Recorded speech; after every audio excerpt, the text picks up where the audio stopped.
साईं की बात। बच्चे, तुम ना कोई साधारण मनुष्य नहीं हो मेरे बच्चे। तुम कोई साधारण व्यक्ति नहीं हो। तुम मेरे बच्चे हो। विशेष तौर पर तुम्हारे बाबा ने, तुम्हारे साईं ने तुम्हें चुना है। तुम जानते हो कि मैं हर किसी को नहीं चुनता। इस दुनिया में लाखों करोड़ों बच्चे हैं मेरे, लाखों करोड़ों। क्या मैंने सबको चुना? क्या सब मेरा नाम लेते हैं? देखो ना अपने आसपास, क्या सब मेरा नाम ले रहे हैं? क्या नहीं ना। तुम मेरे सिर्फ और सिर्फ कुछ चुनिंदा बच्चे हो, कुछ विशेष बच्चे हो जिन्हें मैंने खुद चुना है, जिन्हें हजारों लाखों में मैंने चुना है। तुम तो मेरे वो नायाब हीरे हो, तुम तो मेरे वो नायाब मोती हो जो बहुत पवित्र है, जो बहुत पवित्र आत्मा है।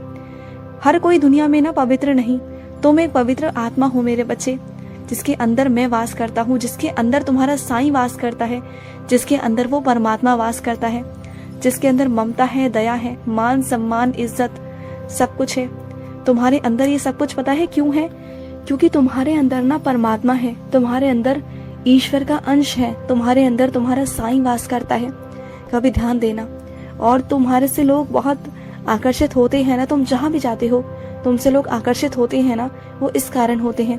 जो भी मेरा बच्चा आध्यात्मिक रास्तों पर चलता है ना, चाहे वो कैसा भी हो, उससे सब आकर्षित होते ही होते हैं। क्योंकि जो मनुष्य, जो व्यक्ति, जो मेरा बच्चा अध्यात्म के रास्ते पर चलता है ना, उसके साथ हमेशा दिव्य शक्तियां होती ही होती हैं, सकारात्मक ऊर्जा होती ही होती है। और हर कोई उस सकारात्मक ऊर्जा से ना आकर्षित हो ही जाता है। चाहे तुम कहो ना कहो, तुम्हारे चेहरे को देखकर ना, तुम्हारे चेहरे के तेज को देखकर, तुम्हारे चेहरे के नूर को देखकर ना, तुमसे लोग आकर्षित होते हैं। जब तुम मुस्कुराते हो ना, तब लोग तुमसे आकर्षित होते हैं। जब तुम किसी से बात करते हो ना, तुम्हारे शब्दों का जो भार है, जो तुम्हारे शब्द है ना, वो लोगों पर प्रभाव डालते हैं। तुम्हारी कही हुई बात ना हर कोई समझने की कोशिश करता है, चाहे वो उस पल समझे ना समझे, लेकिन बाद में वो तुम्हारी बातों को जरूर सोचता है, जरूर सोचता है। अगर कोई नास्तिक भी होगा ना, तो वो भी एक पल को ना मजबूर हो जाता है तुम्हारे बारे में सोचने के लिए। तुम क्या कह गए ना, वो इस बारे में सोचता है, क्योंकि तुम्हारे अंदर मैं हूँ, तुम्हारा साईं है, तुम्हारा साईं वास करता है। ध्वनि तुम्हारी होती है, लेकिन शब्द मेरे होते हैं। बोलते तुम हो, लेकिन बुलवाता मैं हूँ। तुम नहीं जानते हो, बहुत सारी जगहों पर ऐसा हुआ है ना, तुम्हें भी कई बार लगा ना कि ये काम तो तुम नहीं कर सकते थे, लेकिन वो तुमने कर दिया। तुम वहां बोल नहीं सकते थे, लेकिन तुमने बोल दिया। तो वो सब क्या था? वो मैं ही तो था। तुम बोल रहे थे, लेकिन शब्द मेरे थे। तुम काम कर रहे थे, लेकिन हाथ मेरे चल रहे थे। काम मैं करवा रहा था, तो वो काम तो होने थे ना। जहां जहां मैं पहुंच जाऊं ना, वहां ऐसा हो ही नहीं सकता कि वो काम रुक जाए। ऐसा हो ही नहीं सकता, बिल्कुल नहीं हो सकता। और सुनो, तुम जिसके जीवन में प्रेरणा बनने की कोशिश कर रहे हो ना, जिसको तुम अंधेरे से निकालकर उजाले की तरफ लाने की कोशिश कर रहे हो, मानता हूँ कि तुम कोशिश कर रहे हो, तुम चाहते हो कि वो वहां से निकल जाए। लेकिन अगर सामने वाला व्यक्ति ही खुद वहां से निकलना नहीं चाह रहा, वहां से हटना नहीं चाह रहा, तो तुम कितना कर लोगे? तुम कितना उसे धक्का लगाओगे? कितना उसे बार बार बोलोगे? कब तक अपनी बेइज्जती कराओगे? कब तक अपना अपमान करवाओगे? बस कर दो अब। जब तक उसे लग रहा है कि वो सहन कर सकता है, तो उसे सहन करने दो। लेकिन जब उसे लगेगा कि वो हाँ अब सहन नहीं कर पा रहा, तो वो खुद ब खुद वहां से बाहर निकलेगा। लेकिन अब बस कर दो। तुम किसी को बदल नहीं सकते, तुम किसी की सोच को नहीं बदल सकते, तो जाने दो उसे। कभी कभी ना कुछ लोगों को, कुछ चीजों को ना उन्हीं के हाल पर छोड़ देना चाहिए, वक्त के हिसाब से, या फिर मेरे हाल पर छोड़ दो। समझ गए? और सुनो, तुम्हारे बहुत जरूरी कागजात थे जो तुम्हें वहां से उठाने थे, किसी कार्यालय से, और तुम रोज आजकल आजकल करते हो, और वो तुम्हारे कागजात अभी भी वहीं पड़े हुए हैं। तुम्हारे पास समय ही नहीं है कि जाकर वहां से ले लो, वहां से उठा लो। कि तुम्हारी बहुत बड़ी गलती है। तुम जितना देरी कर रहे हो ना, वो इधर से उधर हो जाएंगे, फिर तुम्हें नहीं मिलेंगे, फिर तुम चक्कर काटते रहना, फिर तुम्हें नहीं मिल पाएंगे वो। तो सही समय से जाकर उठा लो ना। क्यों तुम इतने आलसी हो गए हो? क्यों इतना अपने कामों में ही ना आलसपना दिखाते हो? तुम जानते हो ना कितने जरूरी चीजें हैं वो, कितने जरूरी हैं वो कागजात। तुम्हें कब समझ में आएगा? कब तुम अपनी जिम्मेदारियों को ढंग से संभालने की कोशिश करोगे? कब अपनी जिम्मेदारियों को निभाओगे? अपनी जिम्मेदारियों को समझो, अपनी जिम्मेदारियों से भागो मत। जब तुम अपनी जिम्मेदारियों को अच्छे से निभाने लग जाओगे ना, और सारे काम समय से होने लग जाएंगे, तो तुम्हारे अंदर की जो चिड़चिड़ है ना, वो भी खत्म हो जाएगी कई हद तक। तुम्हारी चिड़चिड़ का कारण ना कई हद तक तुम खुद भी हो, क्योंकि तुम्हारे काम समय से होते नहीं, तुम अपने कामों को सही समय से करते नहीं, और फिर तुम्हें गुस्सा आता है, और फिर तुम्हारा गुस्सा कभी इधर निकलता है तो कभी उधर निकलता है, और ज्यादातर ना तुम्हारा गुस्सा अपनी माँ पर, अपने बच्चों पर निकलता है। क्यों? क्योंकि वो कमजोर है। तुम हमेशा कमजोर पर ही ना हावी होने की कोशिश करते हो, और ये बहुत गलत चीज है। क्या तुम कभी अपने दफ्तर जाकर अपने से बड़े अधिकारी या फिर अपने से बड़े किसी पर तुम गुस्सा कर सकते हो? तुम्हारे घर को ही ले लो। क्या तुम्हारे घर परिवार में जो बड़े बुजुर्ग हैं, जिनकी तुम इज्जत मान सम्मान करते हो, क्या तुम उन पर अपना गुस्सा निकाल सकते हो? नहीं निकाल सकते ना। तो फिर कमजोरों पर ही तुम्हारा गुस्सा क्यों निकलता है? हाँ, वो सहम जाते हैं, वो डर जाते हैं, उन पर गुस्सा मत किया करो। एक दिन ऐसा आएगा कि वो तुमसे नफरत करने लग जाएंगे, तुमसे बात तक नहीं करेंगे। तो अपने गुस्से पर थोड़ा सा काबू रखो कि तुम्हारा गुस्सा कहाँ निकलना चाहिए और कहाँ नहीं।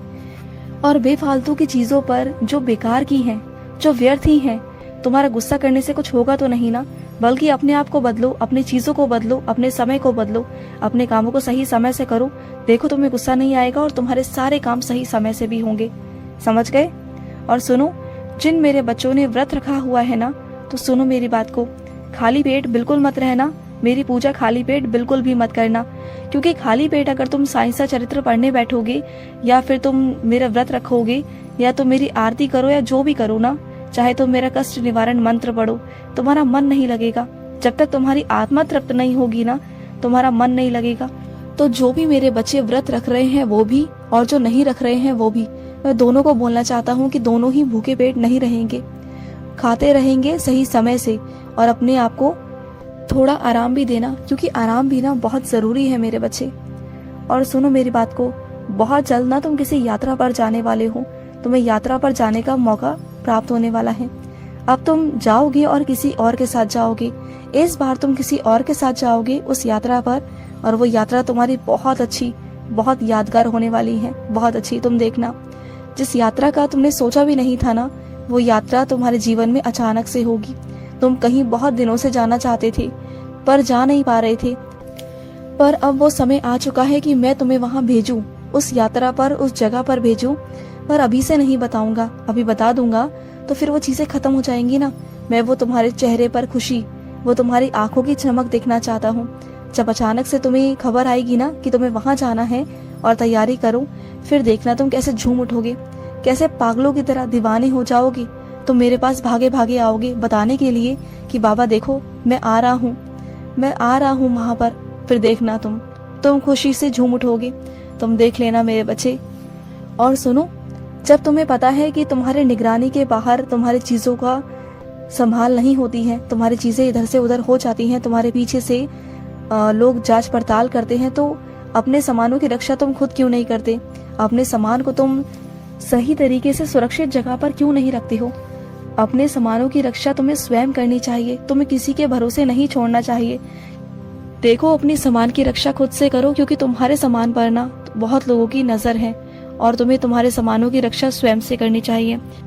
जब तुम तुम्हारे कमरे में नहीं होते ना, इधर से उधर होते हो या फिर घर से बाहर जाते हो ना, तुम्हारे पीठ पीछे तुम्हारे कमरे की जांच पड़ताल होती है, ढूंढा ढांडी की जाती है, बहुत सारी चीजें इधर से उधर भी होती हैं।